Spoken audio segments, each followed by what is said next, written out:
Hi mga apo, kasi last time pinakita ko sa inyo kung saan location ko nakuha itong product na to, tapos doon na unbox na namin. Pero ang nakalimutan ko sa inyong ipakita is yung i-demo itong item na to. Anyway, nagpa-product review naman talaga ako sa YT. Kung gusto nyong talagang makita yung mga product na mga pinagdaanan ko, doon nyo makikita yon. Baka meron kayong magustuhan mga product doon na hindi ko naman tinitinda, pero at least na product review ko na gamit ko at magkakaroon kayo ng insights kung paano nangyari at saka kung efficient ba yung product. But anyway, ito yung sinasuggest kasi sa akin, may nag-request, hindi suggest, may nag-request sa akin na paano naman daw, pa-experience naman daw. So ito na ipapakita ko na sa inyo. So this is what you call the Osmo Pocket 4. Yan. Actually, meron nga kasi akong Osmo Pocket 1, ancient na katulad ko. Pakita ko sa inyo yung Osmo Pocket 1. So this one, oh, yan, Osmo Pocket 1. Eh, biruin nyo, ang tagal na, di ba? Napakatagal na panahon na bago pa ako bumili ng bago. Ganun ka stingy ang lola. Kasi alam niyo na, dapat magpatayo ng bahay, dapat gano'n, dapat mag-improve ng mga paligid, tumatanda na. Ayoko magkaroon ng problema pagdating ng araw. So ang ginagawa ko, tinitibayan ko ng lahat. Kaya ngayon lang ulit ako nagbibili ng gantong klase ng product. Kasi nahihirapan din ako sa pag-vlog. Minsan, bawa nakaharap sa yung camera, tapos gusto mo biglang iikot doon, eh kailangan mo pang i-off yung camera, tapos i-switch mo doon sa back cam. Kaya dati kasi, naka-flip ako. Doon sa flip kasi matik yun. Pagka nakaharap sa yung camera, pag switch mo sa may pipindutin ka lang doon na mag-switch ka agad sa back cam. So wala nang editing, tamad mag-edit ang lola at malabo ng mata. So eto na, binili ko na ito. No choice na. So i-unbox ko ngayon to sa inyo. So dito pa lang sa box may makikita ka ng mga sinasabi din eh. Yan. So nakalagay dito ha, hindi ko masyado makita, pasensya na kasi kailangan ko nitong phone na to at sinuzoom ko yan. Basta ang mga nakalagay lang man dito kung ano yung included tsaka yung description niya. So may mga siya dito, yung nakalagay dito gimbal, mga ganun. Hindi ko talaga makita, promise. Unbox na lang natin ha. Wala naman kasing ibang nakasulat dun lang sa back at saka yung mga inclusive na kung ano yung nasa loob. Ang tawag nila dito, creator combo. Okay? So unbox to, actually nagamit ko na-unbox na doon pa lang sa pinagkunan ko. Ang gagawin ko na lang dito is parang papa-experience ko na lang sa inyo kung ano ba talaga yung nasa box. Andito na nga yung mga balot to.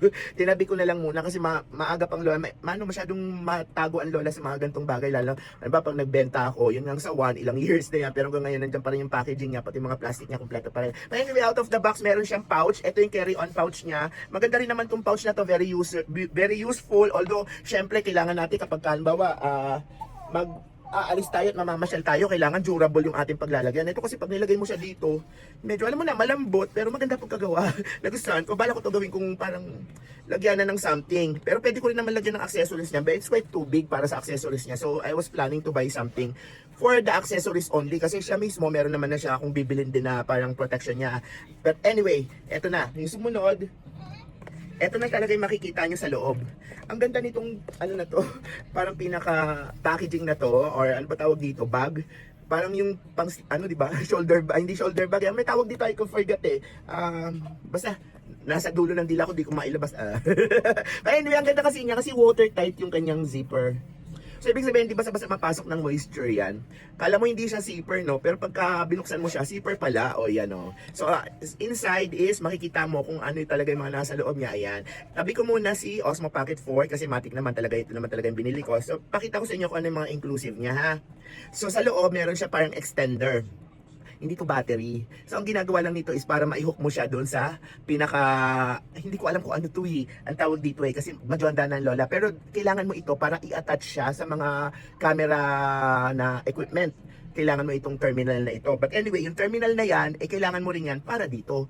Kasi ito yung parang pinaka-stand niya. So kasama na ito, included na to. Aside from that, ito, Type-C na, ilalagay mo to sa ilalim, tapos instead na magcha-charge ka doon sa ilalim ng Osmo Pocket, which is nandiyan talaga naman yung charging port niya, mapupunta siya dito sa gilid, tapos magkakaroon siya ng stand. So i-set up natin siya, ha. So ganun lang siya, tapos pag tatanggalin mo, may dalawang push button lang siya dito, or dalawang push button, may push button lang siya dito, yan, magre-release na siya.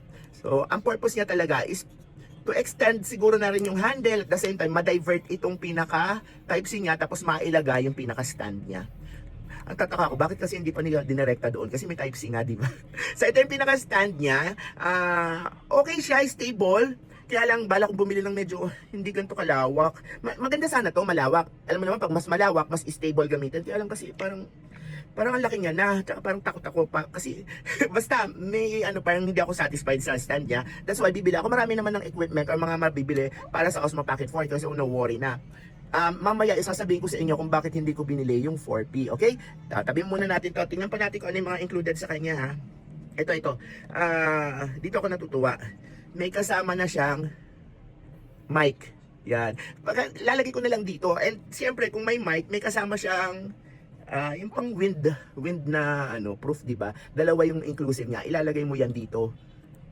Yan. And since may mic siya, syempre may kasama siyang pang charge ng mic. Kaya lang sabi ko, bakit hindi na lang nila pwedeng gawing ano, chargeable na, ba't hindi na lang nila pwedeng gawing chargeable na lang din yung ano, yung mic dito sa ano, sa pinaka unit para, di ba? Pero hindi ko pa na-try siya kasi ito type C naman siya. Ayan, type C siya. Teka, try ko nga for the first time to hindi ko pa to nagagawa. Tingnan natin kung magcha-charge siya using itong pinaka body. Halimbawa, naubusan ng charge yung mic mo, kailangan mo i-charge, wala kang dalang ano, power bank. Tingnan natin kung magcha-charge siya, which is hindi ko pa talaga nasubukan even before pa nung pagkabili ko. Ngayon ko lang talaga susubukan. Tingnan natin kung magcha-charge siya. So, parang ano na rin to sa inyo. Bonus. Ayan meron naman siya dito. Tapos may magnet naman yun. Tingnan natin kung magcha-charge. Tapos kung baliktad siya, itatama ka naman ng magnet niya. Parang hindi. Wala siyang reverse charging. Hindi siya nag-charge. Dapat iilaw yan pag nag-charge. So wala siyang reverse charging mga sweetheart. So epic fail. Pero sana wish ko lang sana meron. Pero wala again, tingnan natin baka maluwang lang or masikip lang Wala talaga. Wala siyang reverse charging. Anyway, pwede mo naman talaga siyang i-charge sa power bank. Actually, sabi nila, tumatagal naman to ng mga 16 hours, 20 hours, ganun, 24 hours kung gagamitin mo siya. Hindi ko naman kailangan ng ganun katagal, no? Tabi na natin tong charger, ha? Tapos, syempre, may kasama din siyang USB Type-C. C to C. Yan. For data, kung gusto mong i-transfer sa cellphone mo, hindi ko pa rin nagagawa na i-transfer sa cellphone ko yung mga laman niya Kasi ang ginagamit ko lagi is yung wireless connection niya, which is walang hassle. Kaya nga ito bala ko ng itabi to. Kaya nangihinayang ako. Kasi alam niyo naman pag DJI, mahal. Definitely siguro may pagka-price ito. But anyway, Type-C lang naman yan. Tapos, may kasamang lanyard. Yan. Dito may kakabit yan guys, Yan, dito. Para at least, pagka magvi-video ka, nakalagay ito sa loob ng kamay mo, hindi siya basta mababagsak kung ma-out of balance ka or what.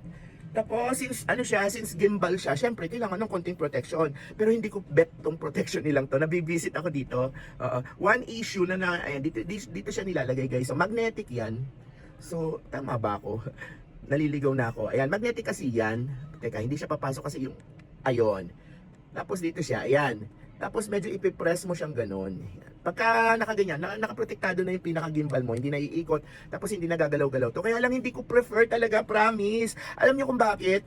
Pinipress ko to, pinipilit kong nakakalimutan ko lagi na meron pa palang protector dito. Siguro mga twice ko na nangyari na, sabi ko, ano ba kasi Rana, bakit ganun ayaw? Ay, nga pala, meron pa dito kasi deceiving talaga siya. Hindi mo siya kung matanda ka na nakatulad ko, kasi hindi mo maaalala na meron pa nga pala siya dyan ang protector, di ba? So, talagang hindi ko talaga siya gagamitin, promise. Bakit kasi hindi na lang katulad yung sa One? Ang One kasi may talagang balot Balot talaga yung sa One, promise. Ito, pakita ko sa inyo yung sa One para ma-experience nyo naman. Kasi baka yung mga late na nagkaisip dyan pero pinanganak naman ng tama. Teka, sadali, post ko, lobat ako. Okay, eto na. Ito yung sa One, balot na balot at protektado. Kung napapansin nyo may maingay sa paligid yung robot ko yun. Si Ropet, si Popoy. So anyway, ayan balot na balot kasi yung sa One. Tapos eto, hindi na siya hindi mo na kailangan tanggalin. Hindi naman kasi siya maapektuhan. So maganda pa rin yung balot ni One. So, ayan na siya. Ay, apektado pag ito. So hindi ko pa rin pala ito tatanggalin ko pa rin. Kasi pag yung Type-C ang nakalagay, hindi mo na kailangan tanggalin. But anyway, pwede ko naman siyang dalhin na ganyan na lang. Kasi mas portable to, mas handy kaysa dito sa 4. Tingnan nyo ang differences Tatanggalin ko pa tong pinaka nasa ilalim. Tanggalin natin to. Siyempre hindi naman kasama. Unfair naman, di ba? So ito yung 4. Ito yung 1. Layo, no? Anyway, punta tayo ulit dito sa discussion. Lagay ko muna to. Ito meron din siyang wireless. Ito yung pinaka Bluetooth at saka wireless niya. Tapos ganun din, nadadivert din dito sa side yung pinaka charging niya. Type-C na rin naman yan. But anyway, ito ang pinaka the best. Kaya ako mas binili to kaysa sa 3. Okay?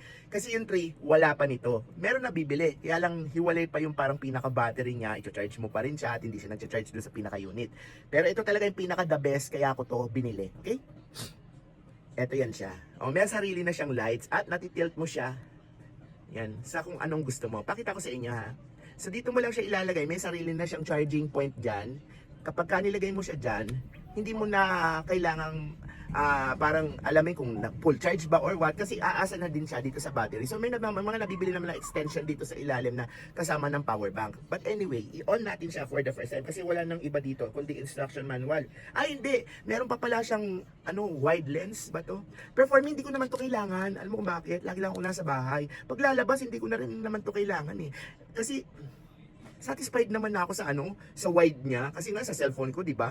Hindi naman ultra wide, wide lang din eh. But anyway, dito nilalagay ito kasi actually yung parang pinaka covered, yung parang pinaka area na covered nitong camera nito is hindi naman ganun kalawak. Pero nung nilagay ko siya, hindi rin naman ganun kalawak yung na-add niya. So parang tinatamad na lang akong dalhin, iwan ko na lang siya inside the box. Ang hahanapin ko na lang siguro yung isa, yung tinatawag nilang ND filter. Alam mo kung bakit? Kasi pag sobrang maaraw, maliwanag yung ilaw, napansin ko ang putla-putla ko. Sobrang ang putla ko, kaya sabi ko ay yun na lang ang dadalhin ko. But anyway, pakita ko na sa inyo ha. Actually, pag flip mo ito, kung saan na siyang mag-on, ayan. At may ilaw na siya. Pwede mong kontrolin yung ilaw na yan dito. Yung, ayan. Tapos yung kulay dito. Ayan, di ba? So, pwede mong iikot yan dito. Saan na ba? Haharap mo sa'yo. May pipindutin ka lang dito. Ito, oh. Pag pinindot mo yan, iikot na yan. Oh, di ba? So marami siyang function pa na ipapakita ko sa inyo in another video. Pero as of now, kahit na ang dami nang nag-unboxing sa online, at least ako yung nag-unbox sa inyo na matanda at yung kaya kong pag-unbox ang ginagawa ko sa inyo, di ba? At least mas madali kayong makakomprehend kung ano ba yung mga nandito sa loob at kung kanino ko siya i-compare. Na dati ko na yung ancient ko pa na Osmo Pocket na 1. Actually, nagagamit ko pa to guys. Hindi pa to obsolete. Maganda pa rin kasi 4K pa rin ito. But pwede mo rin kontrolin yung ilaw niyan. Kita mo nakabukas yan, di ba? Pwede mong kontrolin dito yan eh. Ching. Tapos i-off natin. Ayan, naka-off na siya. Anyway guys, sana na-satisfy ko yung nyo ha, yung cravings nyo. Kung ano yung laman nung combo nitong box na to sa yan, nasatisfy ko na sana yung cravings ninyo at napagbigyan ko na kayo na malaman kung ano ba yung content nito, ano ba laman nito. Just in case gusto nyong bumili, mag-dare ako na mag-include dyan. Tingnan natin kung meron akong pwedeng i-include dyan na yellow basket. Kung wala man, parang siguro meron naman ako dyan parang itatag na item na ganito rin na pwede nyong i-click para maka-order kayo nito. Okay, maraming salamat. Sana nagustuhan ninyo at sana naliwanagan na kayo kung ano yung mga nasa loob na included sa Osmo Pocket 4 Creators Combo Edition. Nga pala guys, nakalimutan ko i-discuss sa inyo kung bakit hindi yung 4P or yung 4 Pro yung kinuha ko. Kasi in the first place, okay nga siya, mas may improve sa mga kuha, sa mga, pero ganun pa rin naman. 1 inch pa rin naman yung sensor niya, yung pinaka, basta may tinatawag silang sensor dito sa camera. At saka nung kinumpare ko silang dalawa, halos wala pa nag-iba. Pero ang main reason kung bakit hindi ko siya kinuha at mas pinaborang ko to, unang-una, that the price will be more practical kung ito ang bibilin ko. Sabagay, kaya ko rin naman bilhin yon. Kung gugustuhin ko, kasi mas bago at least, mas matagal maluluma. Pero, ayoko kasi nung ulo niya, hindi ko gusto yung parang pinaka-dual cam niya. Para bang pag tinignan ko siya is parang ang bigat-bigat na nung gimbal niya, nung pinaka-ulo niya, doon sa dual cam niya na nakalagay dito, na parang, ang feeling ko lang naman para sa sarili ko lang, hindi na balance. And anyway, hindi naman kasi ako yung talagang tao na nagpupunta sa kung saan-saan para mag-nature tripping or something like that, para magtingin sa mga views at kailangan ko pa ng telephotos, yung mga ganon, yung pag-zoom out, zoom in, yung mga ganon. Meron na rin naman tong zoom, hindi nga lang kasing ganda nung sa 4P. Syempre 4P yun Pro nga yun di ba? Pero I guess I'm too old for those kind of things na yung mga extras doon sa 4P. I don't find it na balance yung kanyang pinaka-head. Alam mo ba, mas parang mas type kung sakaling lahat sila dual cam na, mas bibilihan ko pa yung Insta360. Kasi at least yon mahaba yung camera niya, pero hindi siya yung tipong pa-vertical, pa-horizontal yung pagkakalagay. Kumbaga etong gantong-ganto rin siya na pinahaba lang. Kaya kung titingnan mo, hindi ma-out of balance yung pinaka-gimbal niya. Kasi balance yung pinaka-camera niya, humaba lang ng mga ganyang kahaba siguro. Yung sa DJI na 4P, parang pag ganun siya pag ganun.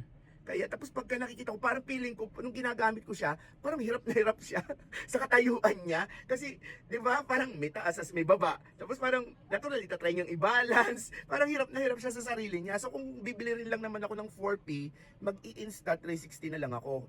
Kahit na medyo pricey yon, marami rin namang nagagawa yon. Tsaka naka-Leica na yon. Tama ba, Leica? Oo, tama, Leica technology. Yung dating gamit ng Huawei na mga phone. So yun yung reason kung bakit hindi yun yung binili ko. This is the more practical for me. Kasi nasa bahay lang naman ako eh. At saka, kung mabiyahe man ako, nasa mga mall lang. Hindi naman ako nagne-nature tripping kasi very limited din ang galaw ng lola dahil hindi ko lang hilig. Hindi ko talaga hilig magpasyal-pasyal. Ang last ko na pinakamalayong pinuntahan is Baguio. Nung nag-i-bike pa ako, yun, may mga pinupuntahan kami na malalayo kasama yung mga e-bikers. Oh, ano sa inyo ha? At to shout out, e-bikers Southside. Sana buo pa yung grupong itinatag ko. Okay? Yun lang ang reason kung bakit, yun, ito ang kinuha ko instead of the 4P.